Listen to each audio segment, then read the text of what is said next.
니년이 육사면 난 대통령이다. 떵떵거리던 폭군 중령, 지갑 속 별 2개를 보자마자 그 자리에서 오줌 지리며 무릎 꿇고 싹싹 비는 사이다 참교육 이야기입니다. 영상 시청 이전에 구독과 좋아요 부탁드리겠습니다. 저희에게 큰 힘이 됩니다. 강원도 화천의 겨울바람은 살을 애는 듯 했다.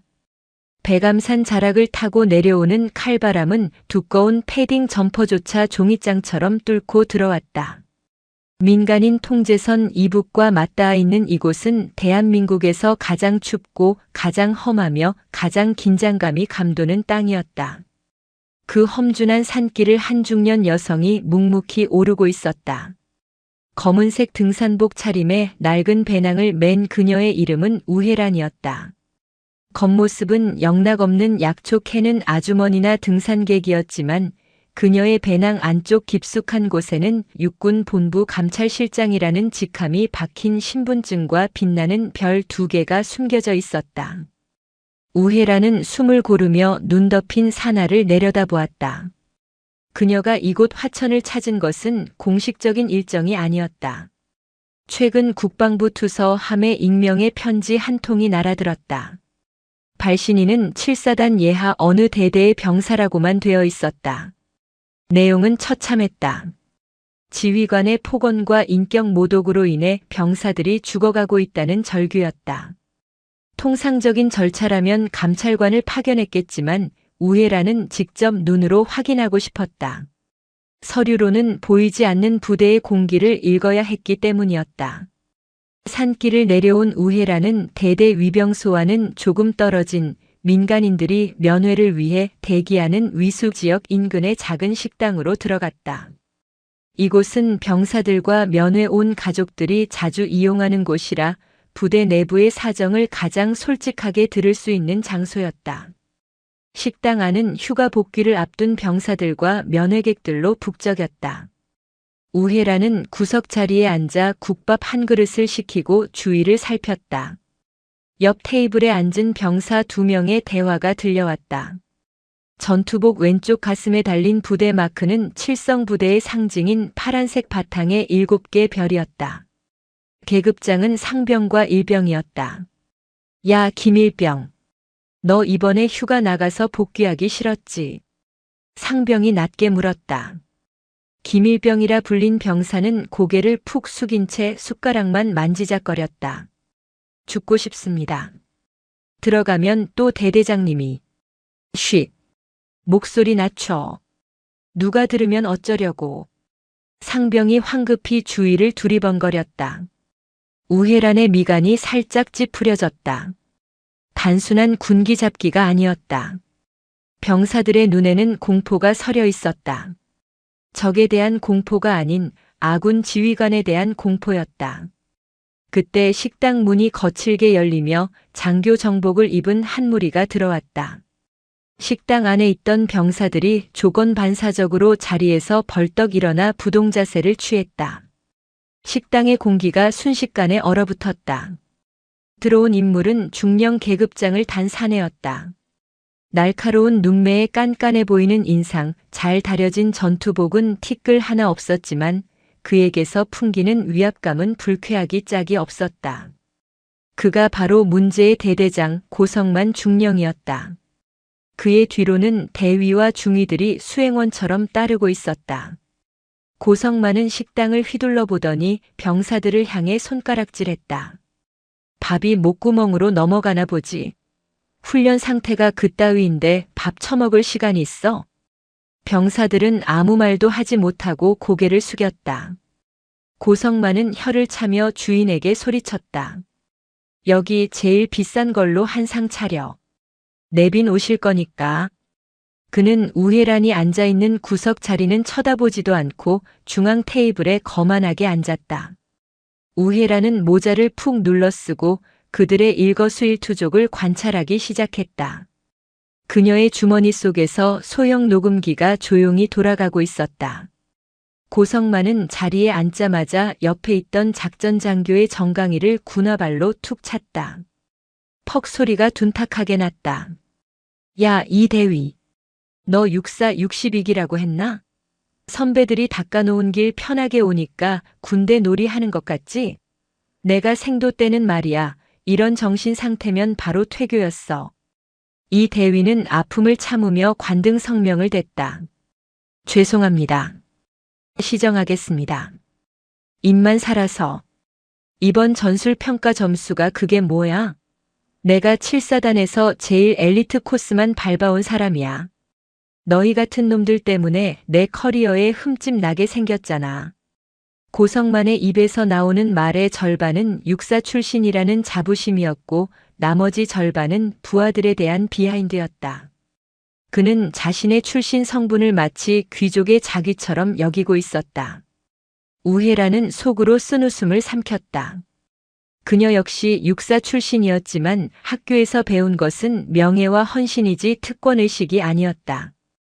그때 식당 밖에서 왁자지껄한 소리가 들리더니 면회를 온 듯한 일가족이 들어오려다 고성만의 눈치에 주춤거렸다. 고성만은 미간을 구기며 중얼거렸다. 민간인들 왔다 갔다 하니까 산만해서 밥을 못 먹겠네. 야 주임원사, 밖에 위병소에 전화해서 당분간 면회객 통제하라고 해. 작전 지역 보안 운운하면서 돌려보내. 같이 있던 나이 지긋한 주임원사가 난처한 표정으로 입을 열었다. 대대장님, 멀리서 오신 부모님들입니다. 규정상 막을 명분이. 강원사. 까라면 까는 거짓말이 많아? 부사관 나부랭이가 어디 감히 지휘관 명령에 토를 달아? 자네도 짬 찼다고 엉기는 거야? 고성만의 고성에 식당 안에 모든 시선이 집중되었다. 강철규 주임원사는 아들 버린 대대장에게 모욕을 당하고도 묵묵히 고개를 숙였다. 그것은 계급에 대한 복종이지 존경심이 아니었다. 우혜란의 손이 부르르 떨렸다. 부사관은 군의 허리이자 지휘관의 동반자다. 아버지 뻘인 주임원사를 저렇게 하대하는 지휘관이 지휘하는 부대가 온전할 리 없었다. 식사가 나오자 고성만은 반찬 투정을 시작했다. 자신의 입맛에 맞지 않는다며 접시를 밀어내더니 서빙을 하는 식당 주인의 딸을 위아래로 훑어보았다. 아가씨는 여기서 썩기 아깝네. 나중에 우리 부대 회식할 때 와서 술이나 좀 따르지 그래. 군인 오빠들이 좋아할 텐데. 명백한 성희롱이었다. 식당 주인의 얼굴이 불그락푸르락해졌지만 부대 앞 장사를 계속해야 하는 입장에서 뭐라 할 수 없는 처지였다. 우혜란은 더 이상 참을 수 없었다. 그녀는 국밥 그릇을 비우고 자리에서 일어났다. 계산대로 향하며 일부러 고성만의 테이블 옆을 지나쳤다. 그리고 나지막하지만 힘있는 목소리로 혼잣말처럼 내뱉었다. 군복 입은 양반이 채통이 없군. 부끄러운 줄 알아야지. 그 한마디는 팽팽하던 식당의 공기에 균열을 일으켰다. 고성만의 젓가락질이 멈췄다. 그는 천천히 고개를 돌려 등산복 차림의 우혜란을 올려다보았다. 그의 눈에는 믿을 수 없다는 표정과 함께 맹렬한 분노가 타올랐다. 거기 아줌마. 지금 뭐라고 했어? 고성만이 자리에서 벌떡 일어났다. 그의 큰 키가 우혜란을 위압적으로 내려다보았다. 하지만 우혜란은 눈 하나 깜짝하지 않고 그를 똑바로 응시했다. 들으라고 한 소리요. 나라 지키는 군인이면 군인답게 행동하라고 했소. 부하들 윽박지르고 민간인 희롱하는 게 대대장이 할 짓인가? 주위 장교들이 기겁하며 말리려 했지만 고성만은 이미 이성을 잃었다. 감히 민간인, 그것도 여자가 자신의 권위에 도전했다는 사실을 견딜 수 없었다. 고성만은 헛웃음을 터뜨리며 주위 부하들에게 동의를 구하듯 팔을 벌렸다. 하, 이것 봐라. 세상이 말세다 말세야. 어디서 굴러먹던 아줌마가 전방부대 대대장한테 훈계질이야? 당신 간첩 아니야? 그는 우혜란에게 다가와 위협적으로 삿대질을 했다. 손가락 끝이 우혜란의 코앞까지 다가왔다. 이봐요 아줌마. 여기가 어딘 줄 알고 함부로 주둥이를 놀려? 여기는 민간인이 함부로 설치는 동네 뒷산이 아니야. 국가 안보의 최선봉 7사단이라고. 알기나 해? 우혜라는 침착하게 고성만의 손가락을 손으로 밀어내며 대답했다. 칠사단. 상승칠성. 1949년 창설되어 6.25 전쟁 당시 영천 전투와 평양 입성을 이끌었던 대한민국 육군의 자존심이지. 그런데 지금 당신 꼴을 보니 그 자존심이 땅에 떨어져 뒹구는 것 같군. 우혜란의 입에서 칠사단의 역사가 술술 나오자 고성만의 표정이 일순 굳어졌다.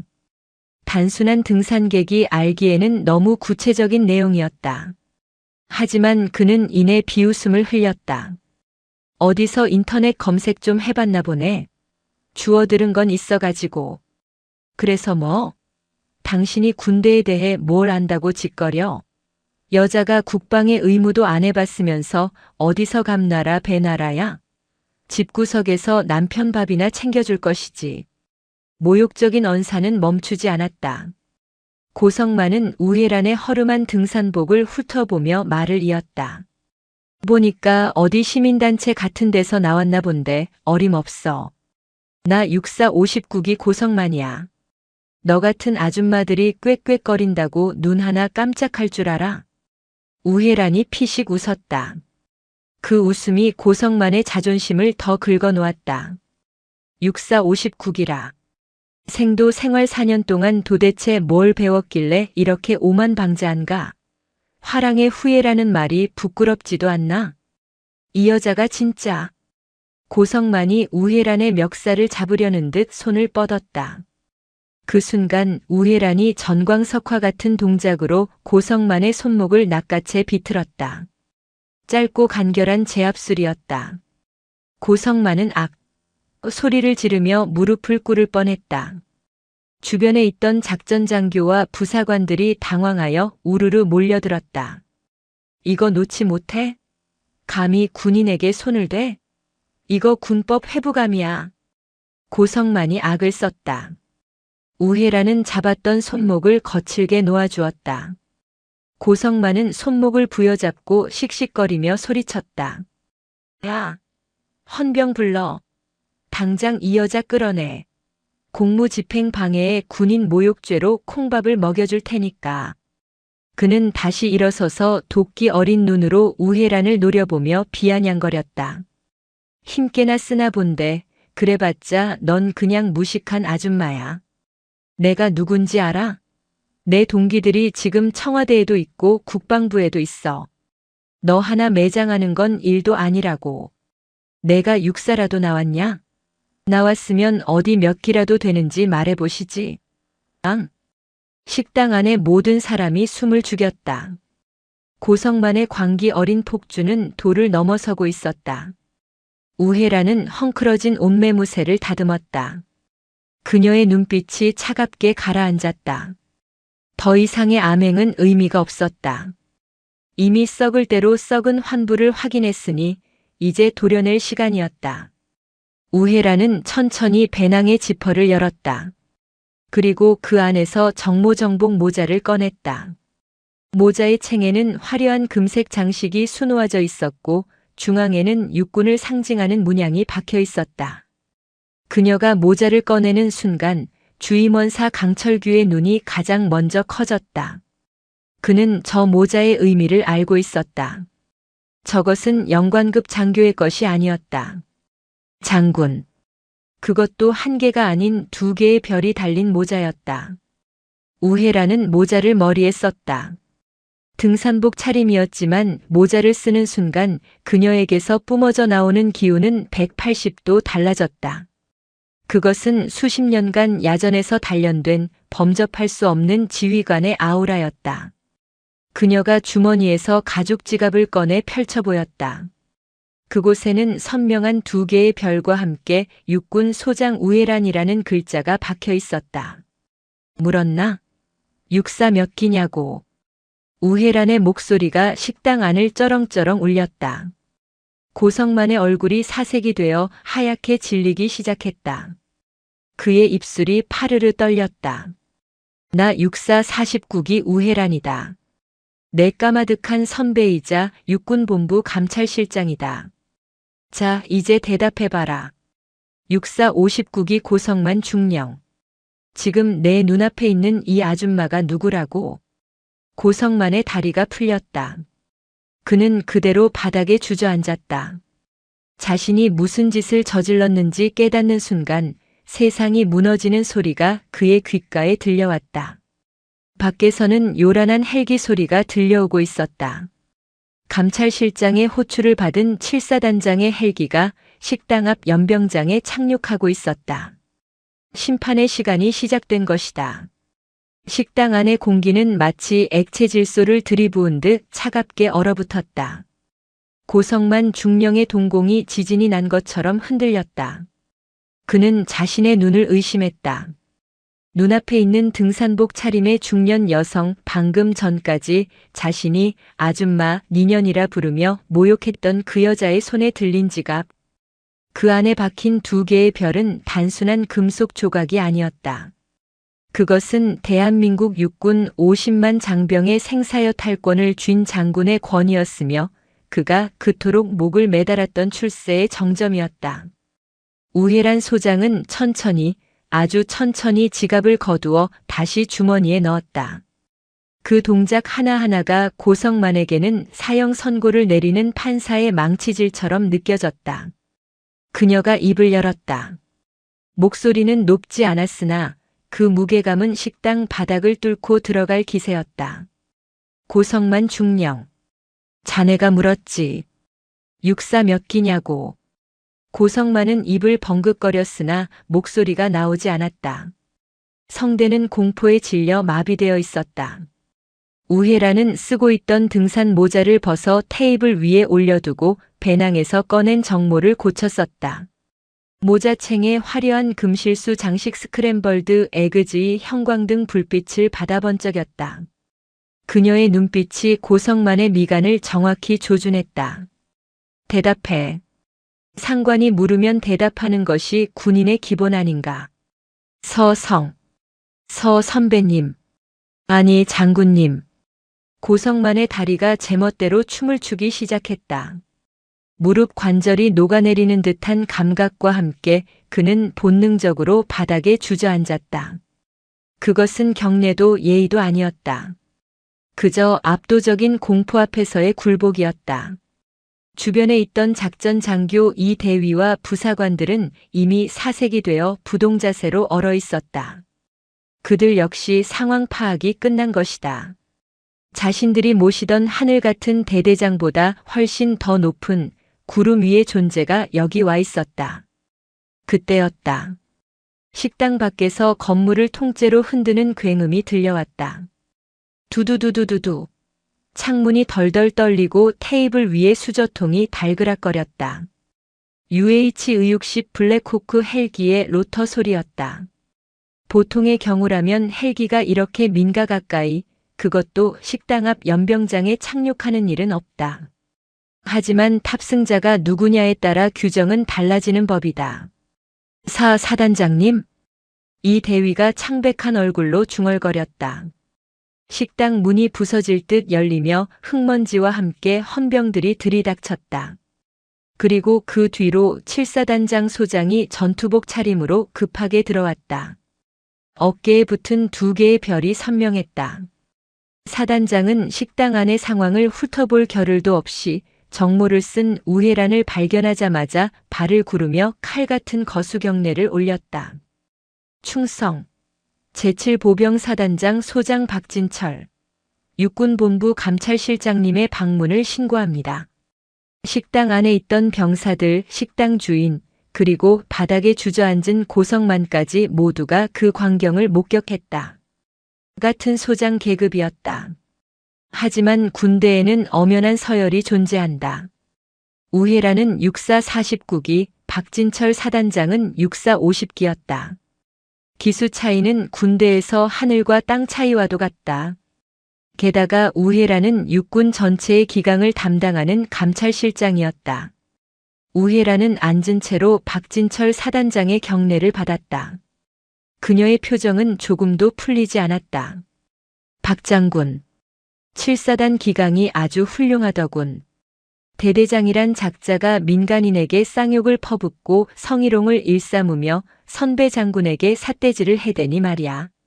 내가 전방 부대를 시찰하러 온 건지 시정잡배 소굴에 온 건지 헷갈릴 지경이야.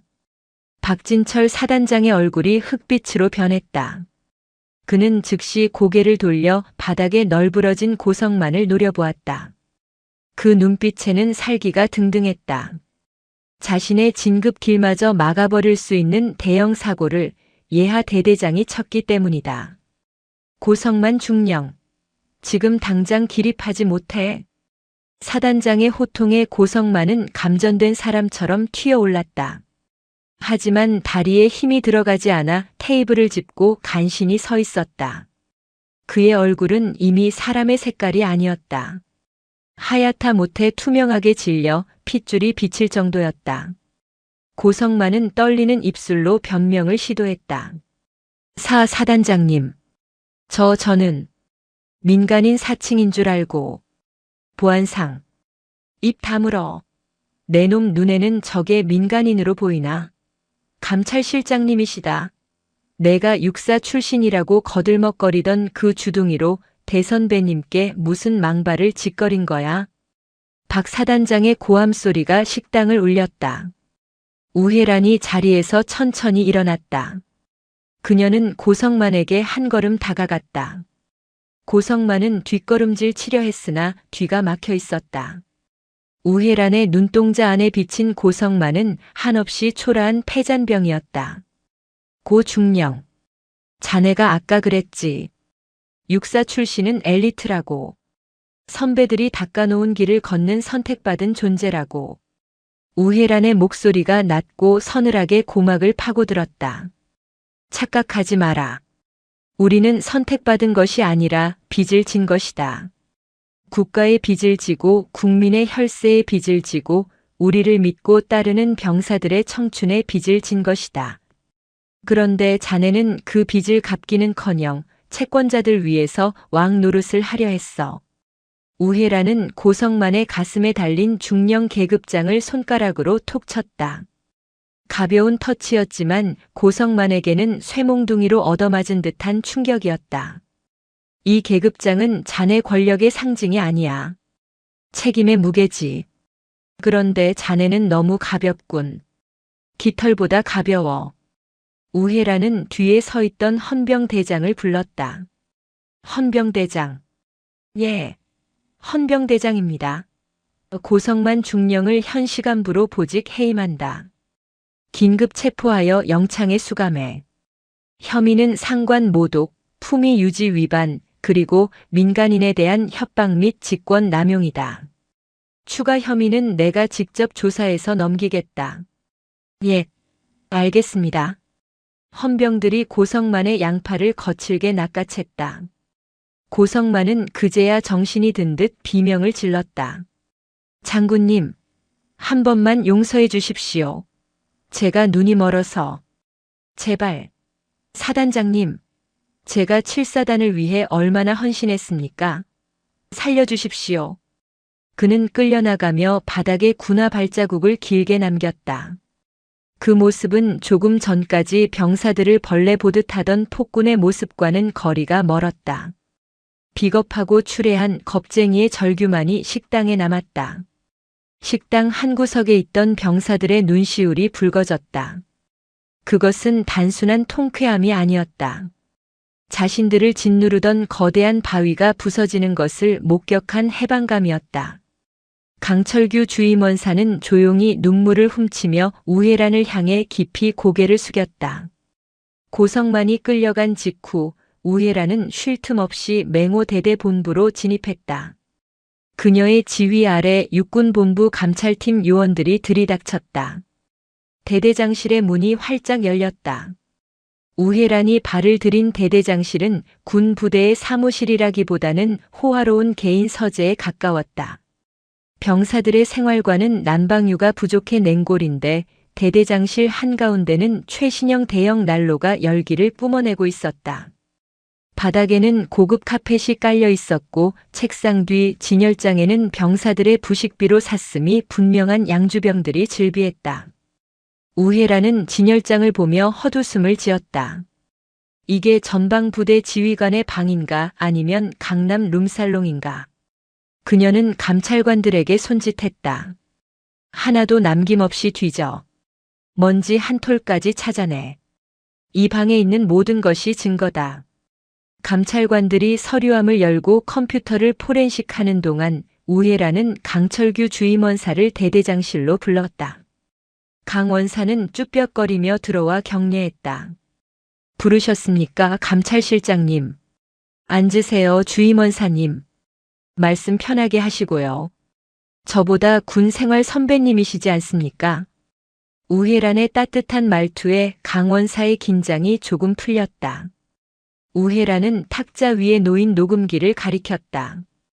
이 녹음기에는 고 중령이 저에게 한 폭언만 담겨 있습니다. 하지만 저는 압니다. 그가 병사들에게 저지른 짓은 이보다 훨씬 심각하다는 것을요. 원사님 도와주십시오.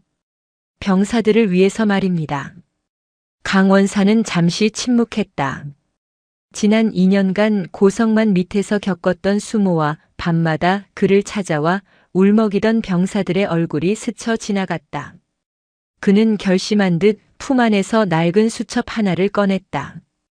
겉표지가 닳고 다른 검은색 수첩이었다. 이것은 제가 그동안 기록해온 비망록입니다. 언젠가 누군가 들어줄 사람이 오면 보여드리려고 적어왔습니다. 하지만 그동안은 아무도 제 말을 들어주지 않았습니다. 대대장은 육사 출신이고 저는 일개 부사관이니까요. 우회라는 두 손으로 공손히 수첩을 받았다. 첫 장을 넘기자마자 빽빽하게 적힌 날짜와 사건들이 쏟아져 나왔다. X월 X1. 혹한기 훈련 중 대대장 지시로 병사 3명에게 상해 탈해 후 눈밭에서 1시간 대기시킴. 사유군가가 작다는 이유. 2명 동상으로 의무대 후송. X월 X1. 대대 회식 중 당번병 박 병장에게 소주병을 던짐. 이마가 찢어졌으나 외부 병원 진료 마금. 사유술이 미지근하다는 이유. X월 X1. 부식용 소고기 20kg을 개인 차량에 실어본가로 보냄. 페이지를 넘길 때마다 우회란의 표정은 점점 굳어지다 못해 싸늘하게 식어갔다. 이것은 지휘가 아니었다. 사육이었다. 아니, 학대였다. 우회란은 수첩을 덮으며 떨리는 목소리로 말했다. 이 지옥을 그동안 어떻게 견디셨습니까? 그때 감찰관 한 명이 다급하게 우회란을 불렀다. 실장님, 책상 밑 금고에서 이중 장부가 발견되었습니다. 우회란이 확인한 장부에는 부대 운영비 횡령 내역이 적나라하게 적혀 있었다. 병사들의 복지에 쓰여야 할 돈이 고성만의 골프 접대비와 유흥비로 빠져나간 내역이었다. 심지어 진급을 위해 상급 부대 간부들에게 보낸 뇌물 리스트까지 있었다. 완벽하군. 빠져나갈 구멍이 없어. 우회란은 즉시 대대 연병장에 전 병력을 집합시켰다. 칼바람이 부는 연병장에 500여 명의 병사가 도열했다. 그들의 눈에는 두려움과 기대가 뒤섞여 있었다. 우회란은 단상에 올라 마이크를 잡았다. 맹호 대대 용사 여러분. 나는 육군본부 감찰실장 우회란 소장이다. 그녀의 목소리가 스피커를 통해 연병장에 울려 퍼졌다. 오늘부로 여러분의 대대장 고성만 중령은 지휘권을 박탈당했다. 그는 군인으로서 그리고 인간으로서 해서는 안 될 짓을 저질렀다. 나는 여러분에게 사과하러 왔다. 육군을 대표하는 장군으로서 여러분이 이런 부당한 대우를 받도록 방치한 것에 대해 진심으로 미안하다. 우회란은 단상에서 내려와 맨 앞줄에 서 있는 병사에게 다가갔다. 박민우 병장이었다. 이마에는 아직 아물지 않은 상처가 밴드에 가려져 있었다. 우회란은 장갑을 벗고 박 병장의 얼어붙은 손을 꼭 잡았다. 박 병장, 많이 힘들었지. 그동안 미안했다. 이제 괜찮다. 내가 약속하마. 다시는 그 누구도 너희를 함부로 대하지 못하게 하겠다. 박 병장의 눈에서 굵은 눈물방울이 뚝뚝 떨어졌다. 참고 참았던 서름이 터져나온 것이다. 여기저기서 병사들의 훌쩍이는 소리가 들려왔다. 우혜라는 다시 단상에 올라 외쳤다. 지금 이 시간부터 전 장병에게 특별 휴가를 명한다. 또한 고성만 중령에게 피해를 입은 모든 사실을 익명으로 적어내라. 작은 것 하나라도 좋다. 그것이 그를 심판할 칼이 될 것이다. 연병장은 함성 대신 뜨거운 눈물과 전우애로 가득 찼다. 우혜라는 붉은 노을이 지는 하늘을 보며 주먹을 꽉 쥐었다. 이제 진짜 심판이 남았다.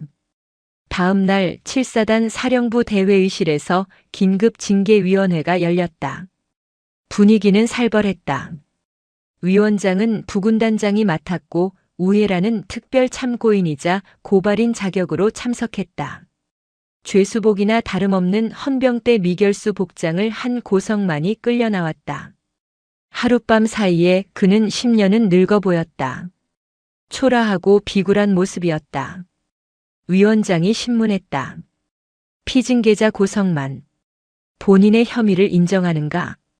고성만은 고개를 들었다. 그의 눈에는 아직도 억울함이 서려 있었다. 그는 마지막 발악을 하듯 외쳤다. 인정할 수 없습니다. 저는 억울합니다. 제가 병사들을 강하게 훈련시킨 것은 모두 부대의 전투력을 위해서였습니다. 전방 부대에서 기강이 빠지면 어떻게 나라를 지킵니까? 약간의 거친 언행이 있었을지 몰라도 그것은 지휘관의 열정이었습니다. 그는 뻔뻔하게도 자신의 폭력을 열정으로 포장했다. 우혜란이 실소를 터뜨리며 자리에서 일어났다. 열정? 사람을 때리고 모욕하는 게 열정인가? 자네는 전투력을 핑계대지만 실제 전투력 평가 데이터를 볼까? 우혜라는 스크린에 차트를 띄웠다. 자네가 부임한 이후 맹호대대의 사격 명중률은 15% 하락했고 병사들의 체력 검정 불합격률은 20% 증가했어. 왜인지 아나? 병사들이 지휘관을 신뢰하지 않으니까. 지휘관을 위해 싸우고 싶지 않으니까. 자네는 부대를 강하게 만든 게 아니라 내부에서부터 무너뜨린 거야. 우혜라는 강철규 원사의 비망록 복사본을 위원들 앞에 던졌다. 이것을 보십시오. 이것이 고성만이 말하는 열정의 실체입니다. 횡령, 폭행, 가혹행위 조장. 이것은 군인의 열정이 아니라 조폭의 행패입니다. 위원들이 비망록을 넘겨보며 혀를 찼다. 고성만의 변호 장교조차 고개를 숙였다. 변명의 여지가 없었다. 모든 증거가 너무나 명백했다. 고성만은 덜덜 떨며 우혜란을 바라보았다. 선배님, 아니 장군님, 제발, 제가 육사 후배 아닙니까? 한 번만 봐주십시오. 제 커리어가 여기서 끝나면 전 죽습니다. 제발요. 우혜란은 차갑게 대꾸했다. 후배? 내 후배들은 최전방에서 추위와 싸우고 병사들과 함께 뒹구는 참군인들이다. 자네 같은 괴물은 내 후배 명단에 없어. 징계위원회가 잠시 정회하고 위원들의 토의가 이어졌다. 결과는 불을 보듯 뻔했다. 파면. 군인으로서 가장 불명예스러운 퇴진이었다. 연금도 박탈되고 계급도 잃는다. 결정이 내려지려는 찰나 우혜란이 손을 들었다. 위원장님, 발언권 하나만 주십시오.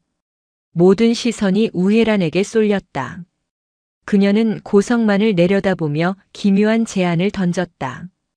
이자를 파면시켜 사회로 내보내는 것은 너무 쉽습니다. 그저 군대에서 쫓겨난 범죄자가 될 뿐 자신이 무엇을 잘못했는지 평생 깨닫지 못할 겁니다. 저는 육군의 감찰실장으로서 이자에게 진정한 교육이 필요하다고 봅니다. 교육이라니요? 위원장이 물었다. 고성만 중령의 계급을 박탈하고 불명예 전역을 시키는 대신 기회를 주십시오. 백의종군할 기회를. 장내가 술렁거렸다. 우혜란은 또박또박 말을 이었다. 장교 계급장을 떼고 훈련병 신분으로 신병교육대에 입소하게 해주십시오. 5주간의 기초군사훈련을 병사들과 똑같이 받게 하십시오. 자기가 그토록 무시하고 짓밟았던 병사들이 겪는 고통을 뼛속까지 느끼게 하십시오. 만약 그 훈련을 수료한다면 그때 가서 전역을 시키든 다른 처분을 하든 건의하겠습니다. 그것은 파면보다 더 가혹한 형벌이었다. 중령이었던 자가 훈련병이 되어 새파랗게 어린 조교들에게 굴려지는 수모를 견뎌야 하는 것이다. 고성만의 얼굴이 경악으로 물들었다. 그런. 차라리 감옥을 보내주십시오. 어떻게 제가 훈련병들과 싫은가? 우혜란이 말을 잘랐다. 그럼 지금 당장 군복 벗고 나가서 민간 법정에서 징역형을 살게 해주지. 횡령 액수만 봐도 3년은 좋게 나올 거야. 선택해. 감옥에서 썩을래? 아니면 바닥에서부터 다시 기어 올라올래? 고성만은 입술을 깨물었다. 자존심이 난도질당하는 기분이었다. 하지만 감옥에 가는 것만은 피하고 싶었다. 그리고 마음 한구석에는 오기가 생겼다. 내가 못할 줄 알아? 육사 출신인데 훈련 따위가 문제야? 그 오만함이 아직 남아있었다. 가겠습니다. 훈련소. 가겠습니다. 우혜라는 그 말을 기다렸다는 듯 끄덕였다. 좋아. 기록해. 고성만은 오늘부로 중령 계급을 반납하고 제7사단 신병교육대 훈련병으로 입소한다. 기수는 24호기. 자네 아들뻘 되는 아이들과 동기네. 헌병이 다가와 고성만의 어깨에 달린 중령 계급장을 뜯어냈다. 찍. 벨크로가 뜯기는 소리가 대회의실에 날카롭게 울렸다.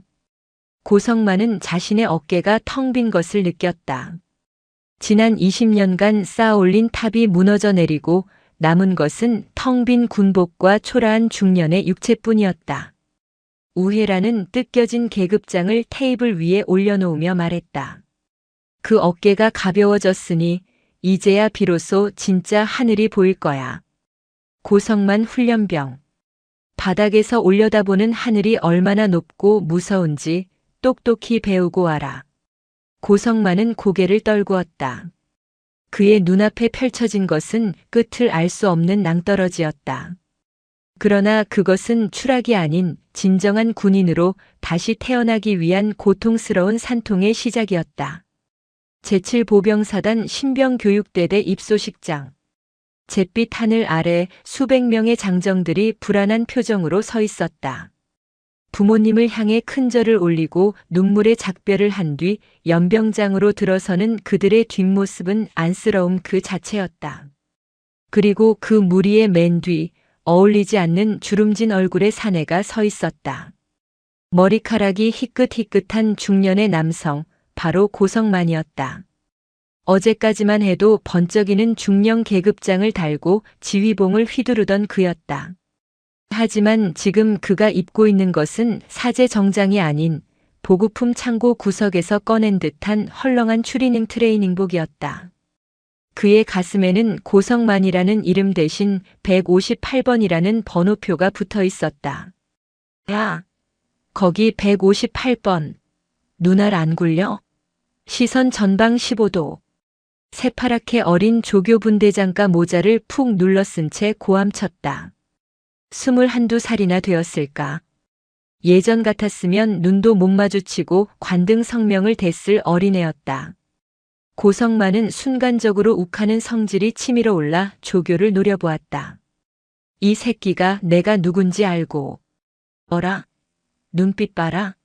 158번 훈련병, 지금 조교를 째려보는 겁니까? 얼차려받고 싶습니까? 조교가 고성만의 코앞까지 다가와 악을 썼다. 침이 고성만의 얼굴에 튀었다. 그제야 고성만은 퍼뜩 정신이 들었다. 자신은 더 이상 대대장이 아니었다. 그는 입술을 깨물며 시선을 바닥으로 떨구었다.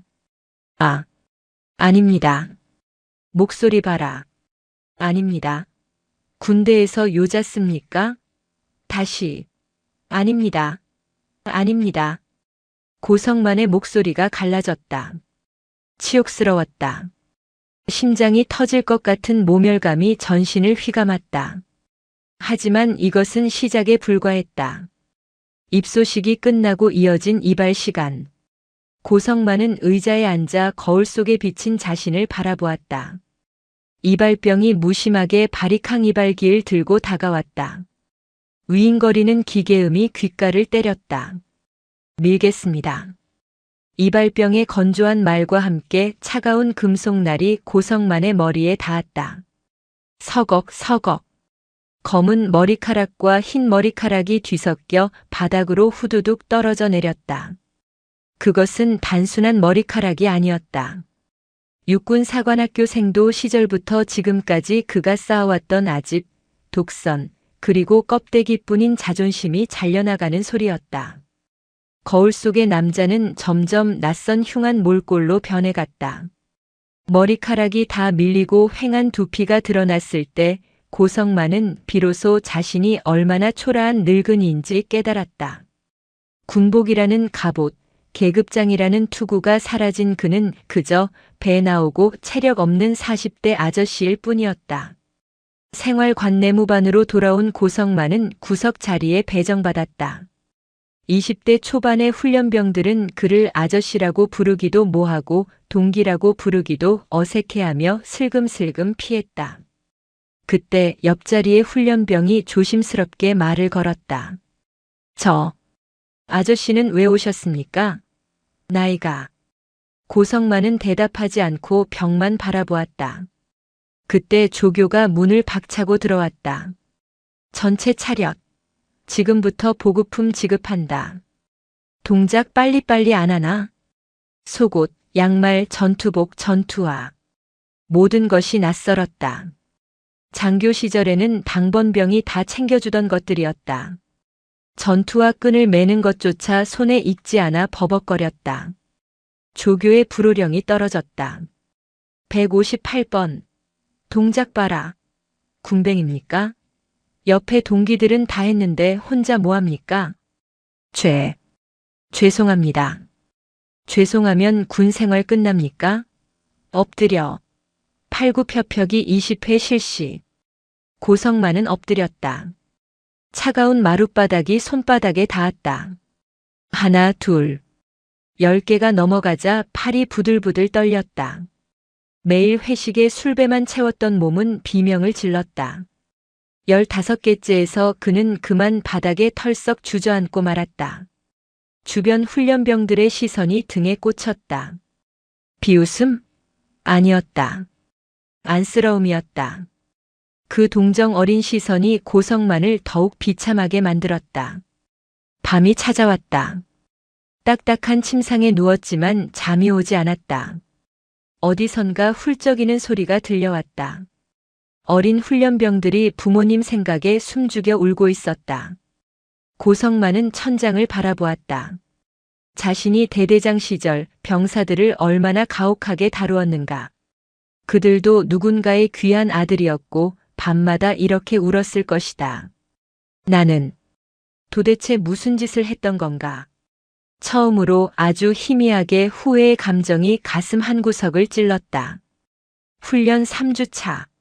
화천의 산악 지형을 넘나드는 각계 전투 훈련장은 문자 그대로 생지옥이었다. 전날 내린 비로 땅은 질척거리는 진흙탕으로 변해 있었다. 찬 바람이 불 때마다 진흙 범벅이 된 전투복이 살갗에 달라붙어 체온을 뺏어갔다. 전방의 적 발견. 낮은 포복으로 전진. 조교의 호루라기 소리와 함께 훈련병들이 진흙탕 속으로 몸을 던졌다. 고성만도 이를 악물고 엎드렸다. 팔꿈치와 무릎이 까져서 피가 배어나왔다. 숨이 턱끝까지 차올랐다. 심장이 터질 것 같았다. 42세의 몸으로 20대 청춘들을 따라가는 것은 불가능에 가까웠다. 그는 점점 뒤처졌다. 진흙 구덩이에 발이 빠져 허우적거렸다. 체력의 한계가 오자 정신도 흐릿해졌다. 포기할까? 그냥 쓰러진 척할까? 아니야, 그러면 우혜란 그 여자가 비웃겠지. 육사 출신 꼴 좋다고. 오기로 버티려 했지만 몸이 말을 듣지 않았다. 결국 고성만은 진흙탕에 얼굴을 쳐박고 뒹굴었다. 일어나려 했지만 다리에 힘이 들어가지 않았다. 그때였다. 158번 훈련병님, 괜찮으십니까? 누군가가 그의 겨드랑이를 잡아 일으켜 세웠다. 고개를 들어보니 같은 조의 201번 훈련병이었다. 왜소한 체격의 안경을 쓴 고성만이 대대장 시절이었다면 고문관이라며 무시했을 법한 인상의 청년이었다. 나 혼자 할 수 있어. 고성만이 거칠게 뿌리치려 했지만 201번은 단단히 그를 붙잡았다. 같이 가야 합니다. 동기지 않습니까? 조교님이 동기는 버리는 거 아니라고 했습니다. 동기. 그 단어가 고성만의 뇌리를 강타했다. 장교 생활 20년 동안 그에게 동기란 경쟁자였다. 누가 먼저 진급하느냐, 누가 더 좋은 보직을 차지하느냐를 두고 싸우는 적이었다. 그런데 이 새파란 청년은 아무런 대가도 없이 낙오하면 얼차려를 받을 것을 알면서도 자신을 돕고 있었다. 너, 이러다 너까지 늦어. 괜찮습니다. 제가 밉니다. 하나 둘 하면 힘내십시오. 하나 둘. 201번 훈련병은 자신의 총기도 무거울 텐데 고성만의 군장까지 뒤에서 밀어주며 엉금엉금 기어갔다. 주변의 다른 훈련병들도 하나둘씩 다가왔다. 아저씨 힘내요. 조금만 더 가면 고지입니다. 그들의 손길이 고성만의 등과 배낭을 밀어주었다.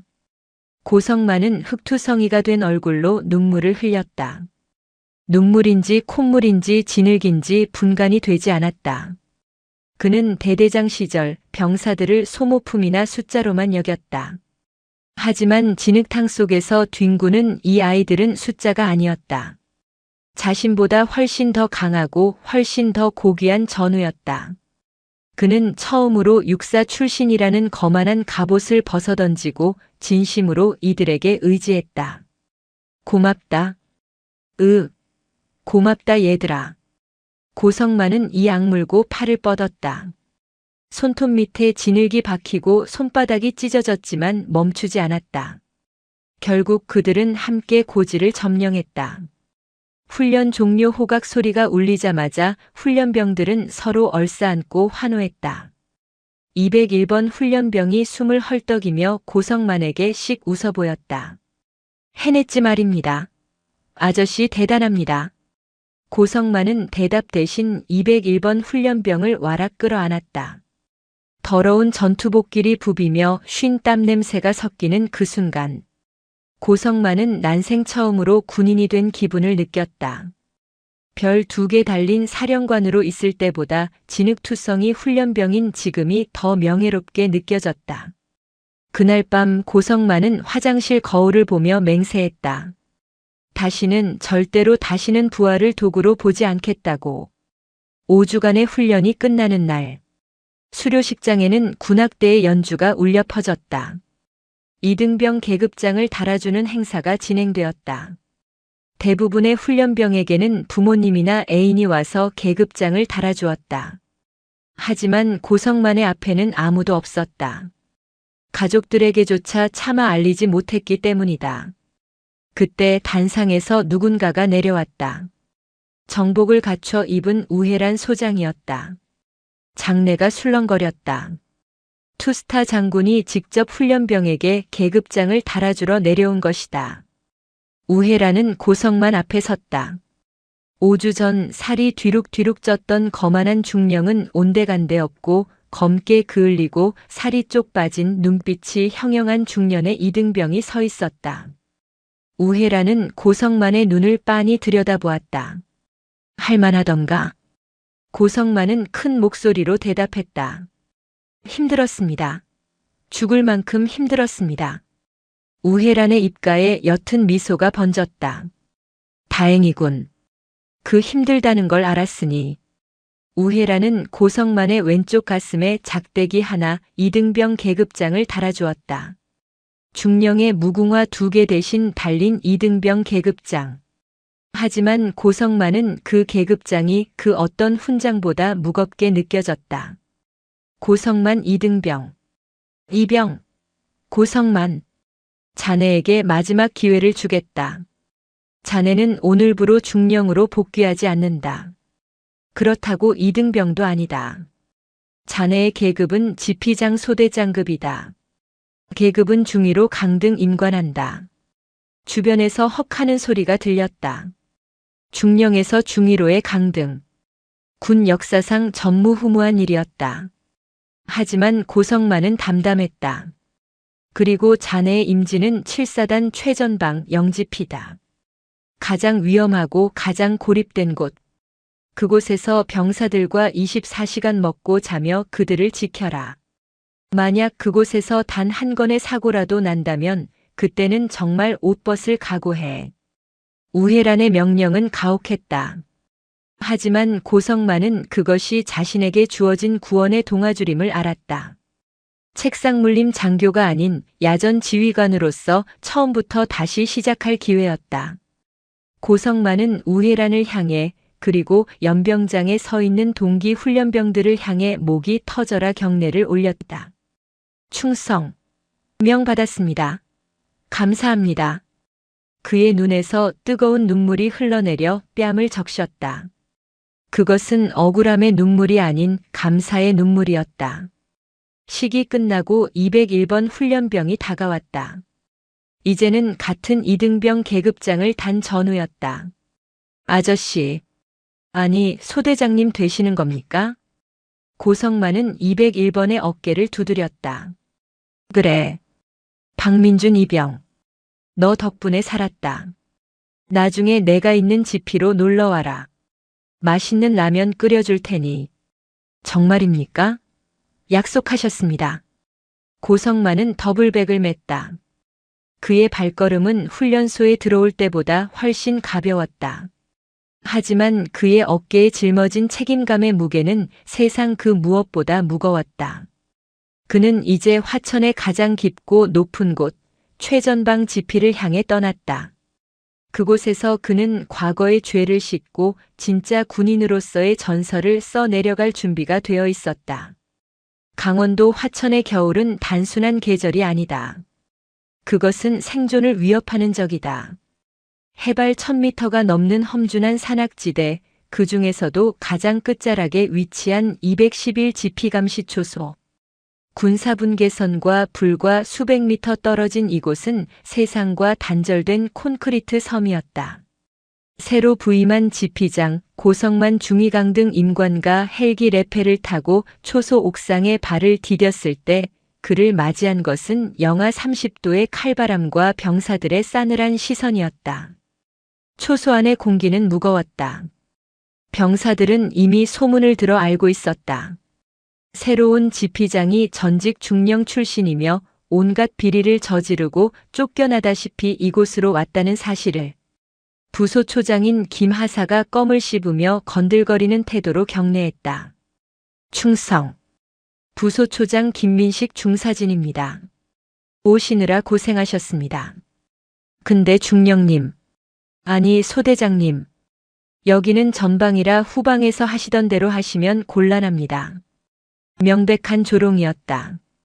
과거의 고성만이라면 당장 김하사의 정강이를 걷어찼을 것이다. 하지만 지금의 고성만은 담담히 고개를 끄덕였다. 알고 있다. 나는 배우러 왔다. 너희들이 내 선임이다. 잘 부탁한다. 김하사의 눈이 휘둥그레졌다. 예상했던 권위적인 모습이 아니었다. 고성만은 짐을 풀기도 전에 방탄조끼를 입고 상황실로 향했다. 그는 상황병 옆에 쭈그리고 앉아 전방 감시 카메라 화면과 지형 지물을 외우기 시작했다. 밤이 새도록 그는 꼼짝도 하지 않았다. 일주일 뒤 사달이 났다. 기상청 예보에도 없던 기록적인 폭설이 화천을 덮쳤다. 눈이 허리까지 쌓이고 보급로인 추진 도로가 완전히 끊겼다. 설상가상으로 지피의 낡은 발전기가 고장을 일으켜 난방이 멈췄다. 초소 내부는 순식간에 냉동 창고로 변했다. 통신도 불통입니다. 대대와 연락이 닿지 않습니다. 통신병의 다급한 외침에 병사들이 동요하기 시작했다. 고립무원. 식량은 3일치 전투 식량뿐이었고 추위는 뼈를 파고들었다. 병사들의 눈에 공포가 서렸다. 그때 고성만이 발전실에서 기름 범벅이 된 채 뛰쳐나왔다. 모두 침착해라. 김하사, 지금 당장 가용 가능한 모든 모포를 꺼내 병사들에게 지급해. 그리고 침상을 한 곳으로 모아 체온을 유지한다. 하지만 소대장님, 발전기는 내가 고친다. 내가 생도 시절에 기계공학 전공했어. 너희는 경계 근무에만 집중해. 적들은 이 날씨를 노린다. 고성만은 영하 30도의 혹한 속에서 장갑도 끼지 않은 맨손으로 차가운 금속 부품을 만졌다. 손가락 살점이 쇠에 달라붙어 떨어져 나갔지만 그는 아랑곳하지 않았다. 과거 대대장 시절 병사가 춥다고 하면 정신력이 썩어 빠졌다고 욕하던 그였다. 하지만 지금 그는 자신의 파카를 벗어 떨고 있는 일병에게 입혀주고 런닝 차림으로 발전기와 사투를 벌이고 있었다. 3시간 뒤 쿠웅우 쿠구궁. 발전기가 거친 기침 소리를 내며 돌아가기 시작했다. 희미한 전등 불빛이 돌아오고 온기가 퍼지자 병사들이 환호했다. 하지만 고성만은 웃지 않았다. 그의 시선은 창밖, 눈보라가 휘몰아치는 북쪽 능선을 향해 있었다. 그의 본능이 경고하고 있었다. 무언가 오고 있다고. 전원 전투 배치. 북측 3번 능선 쪽 움직임이 수상하다. 병사들은 반신반의했지만 고성만의 눈빛이 너무나 매서워 총을 잡고 뛰어나갔다. 그리고 잠시 후 어둠 속에서 하얀 설상 위장복을 입은 북한군 수색조가 지피 철조망을 절단하려는 모습이 열상 감지 장비 TOD에 포착되었다. 고성만의 예감이 적중한 것이다. 사격 개시. 조준 사격. 고성만의 명령과 함께 K의3 기관총과 K의 소총이 불을 뿜었다. 타타타타탕. 고요하던 DMZ의 밤이 총성으로 찢어졌다. 기습 침투를 시도하던 북한군이 당황하여 응사했다. 피웅, 피웅. 총알이 지피 콘크리트 벽을 때리고 튀었다. 적은 예상보다 많았다. 단순 침투가 아니라 폭설을 틈타 아군 초소를 타격하고 납치하려는 계획적인 도발이었다. RPG 로켓탄이 초소 옥상의 관측탑을 날려버렸다. 쾅! 파편이 튀고 병사 2명이 피를 흘리며 쓰러졌다. 의무병, 의무병. 아수라장이 된 현장. 김하사가 겁에 질려 얼어붙어 있었다. 고성만은 즉시 김하사의 뺨을 때려 정신을 차리게 했다. 정신 차려. 내가 흔들리면 애들 다 죽어. 너는 우측방을 맡아. 내가 부상자들을 데리고 후문 쪽을 방어하겠다. 고성만은 총을 들고 뛰쳐나가 쓰러진 병사에게 기어갔다. 적의 저격수가 고성만을 노리고 사격했다. 어깨를 스치는 뜨거운 통증이 느껴졌지만 그는 멈추지 않았다. 부상병을 들쳐 업고 안전한 곳으로 옮긴 뒤 그는 직접 기관총을 잡고 적을 향해 난사했다. 여기는 211GP. 적의 규모 약 1개 소대. 현재 포위되었다. 지원을 요청한다. 끊어졌던 통신이 간신히 연결되자 고성만은 절규하듯 보고했다. 한편 7사단 지휘 통제실. 우혜란 소장은 모니터를 통해 이 상황을 지켜보고 있었다. 폭설로 헬기도 뜰 수 없고 차량 진입도 불가능한 상황. 참모들이 난색을 보였다. 장군님, 지금 들어가면 구조대도 위험합니다. 날이 밝을 때까지 기다려야. 기다려?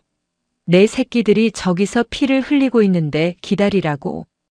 우혜란이 책상을 내려쳤다. 그녀의 눈에 핏발이 섰다. 나는 그를 믿는다.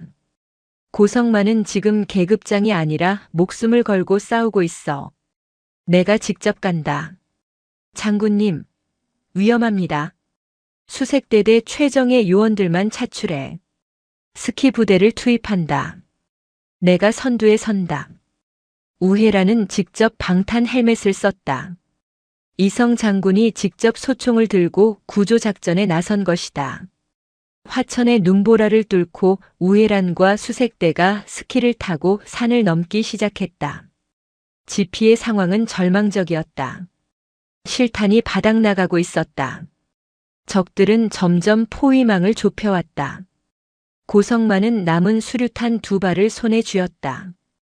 그의 얼굴은 피와 그을음으로 범벅이 되어 있었다. 그는 병사들을 벙커 안쪽으로 밀어넣었다. 잘 들어라.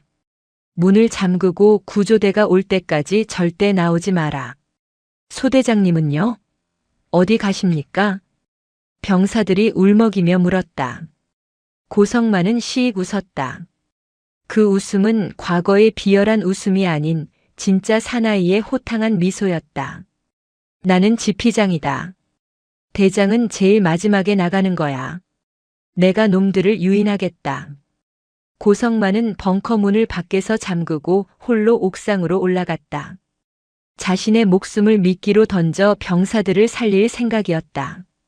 그는 북한군을 향해 소리쳤다. 야, 이 빨갱이 새끼들아.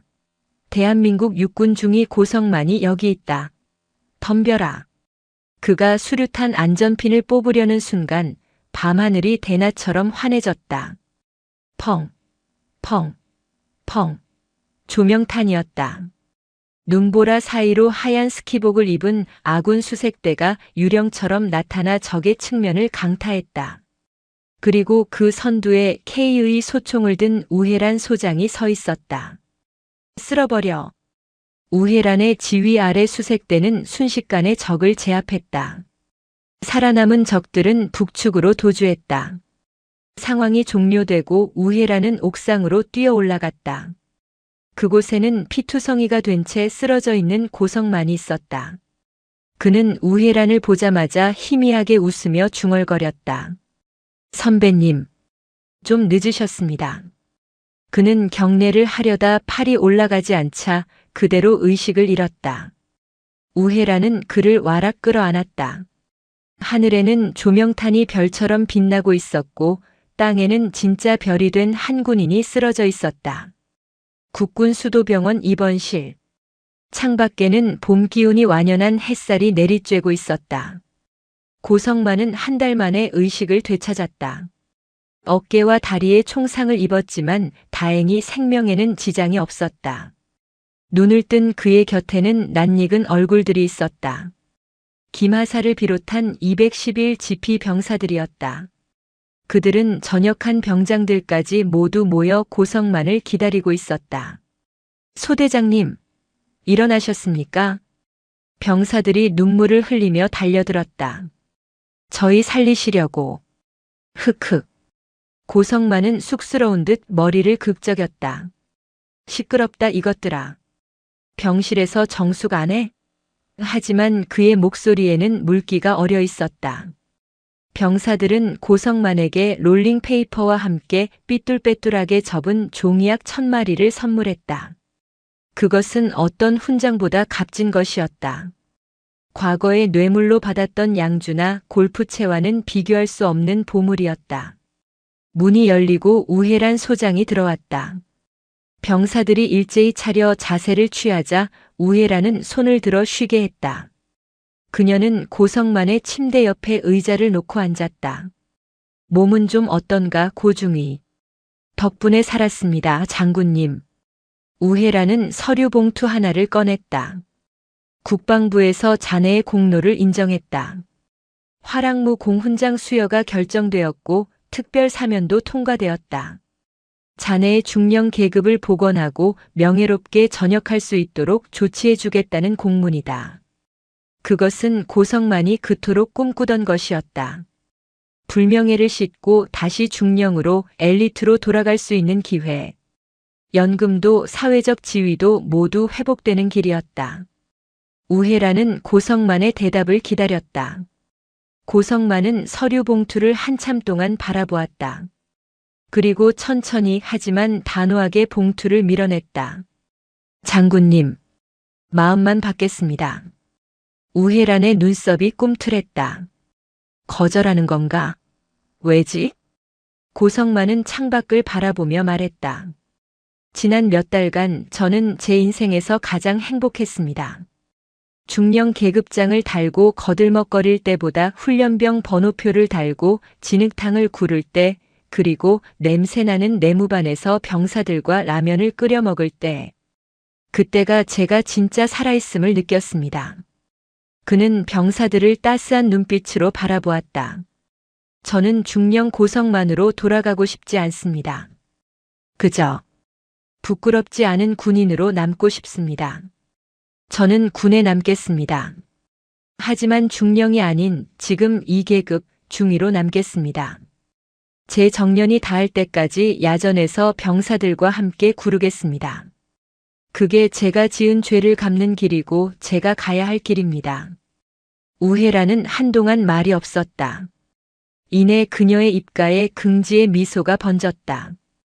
그녀는 자리에서 일어나 정모를 고쳤었다. 허락하지. 우혜란은 고성만을 향해 꼿꼿하게 섰다. 그리고 천천히 오른손을 들어 올려 경례를 했다. 그것은 상관이 부하에게 받는 경례가 아니었다. 한 군인이 진정한 영웅에게 바치는 존경의 경례였다. 고성만 중위에게 경례. 필승. 고성만도 침대에서 힘겹게 상체를 일으켰다. 아픈 팔을 들어 올려 그 어느 때보다 각 잡히고 절도 있는 동작으로 답했다. 필승. 두 사람 사이로 봄바람이 불어왔다. 계급장은 서로 달랐지만 그들의 가슴 속에 빛나는 별은 똑같은 빛을 내고 있었다. 계급장이 사람을 만드는 것이 아니라 사람이 계급장을 빛나게 한다는 사실을 그들은 온몸으로 증명해 보였다. 에필로그 1년 후 7사단 신병교육대. 훈련병들이 흙먼지를 뒤집어 쓰고 행군을 하고 있었다. 그 대열의 맨 앞에서 흰머리가 희끗한 늙은 중위가 젊은 소대장들보다 더 우렁찬 목소리로 군가를 선창하고 있었다. 사나이 태어나서 2번 죽느냐? 훈련병들은 그를 전설의 할배 소대장이라 불렀다. 가장 빡세게 굴리지만 가장 맛있는 라면을 끓여주고 가장 따뜻하게 발을 주물러주는 참군인. 고성만은 땀을 닦으며 하늘을 올려다보았다. 화천의 푸른 하늘에 우혜란의 미소 같은 구름이 흘러가고 있었다.